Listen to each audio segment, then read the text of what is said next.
What if death wasn't destiny, but a decision? Imagine a world where dying isn't inevitable, it's optional. By 2100, humans may not fear death, they may schedule it. Because science is turning mortality into a software problem, and every problem has a fix. Death isn't a sentence, it's just a software bug. A bug that future humans might finally fix. Imagine this. It's the year 2150. You walk into a clinic not for treatment, but for an eternity upgrade. You hand over a DNA sample. Your neural patterns sync to the cloud. Your cellular aging is reversed. And your death date? Deleted. Act 1. The age of biological immortality. For thousands of years, death was absolute. But in our lifetime, it's transforming into a technical problem. And you know what happens to technical problems? They get solved.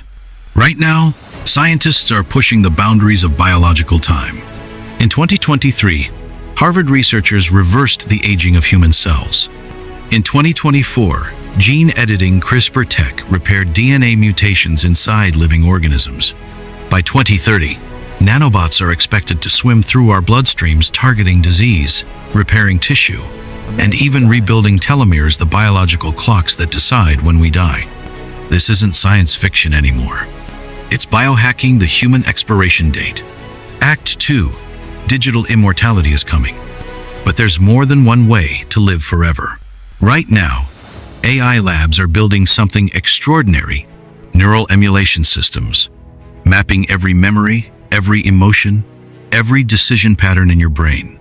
Companies like Neuralink and Kernel are decoding the brain at the synaptic level, aiming to create digital twins of your consciousness. These won't just replicate you, they'll evolve with you. In theory, your consciousness could be uploaded, upgraded, and backed up just like a software file. If your body fails, your mind continues. On a chip, on Mars, in the metaverse, anywhere. This is the birth of the immortality cloud, a place where death becomes irrelevant. You're no longer human, you're post-human. Act 3. Cryonics, mind cloning and future rebirth. Already, thousands of people have signed up for cryopreservation. Their bodies frozen in liquid nitrogen, waiting for a day when science can repair the cause of death, reboot their organs, and even restore memory via neural mapping. Imagine being born in 1980 and waking up in 2,280 inch or younger, genetically upgraded body, with your mind intact in a world that's no longer Earth. But there's more. By 2060, quantum brain cloning may allow real-time backups of consciousness, updating every night as you sleep. If you die in an accident, your consciousness simply downloads into a new synthetic host. Rebirth on demand. And the cost? Today, it's millions.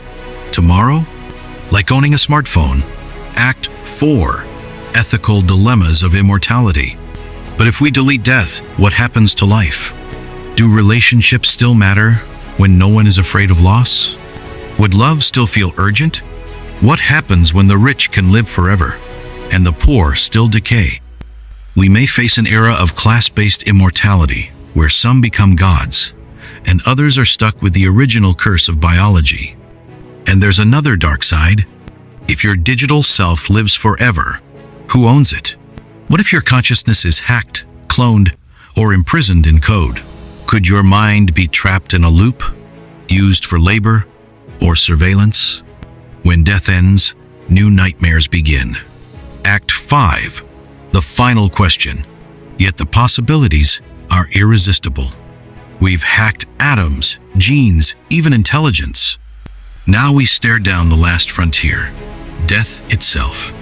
By 2100, your last breath might not be the end, just a reboot. Your grandkids might live 1,000 years. Your memories might travel between galaxies. Your legacy might be you. But here's the most important question. If you had the choice to live forever, would you take it? If death became an app on your phone, would you tap uninstall?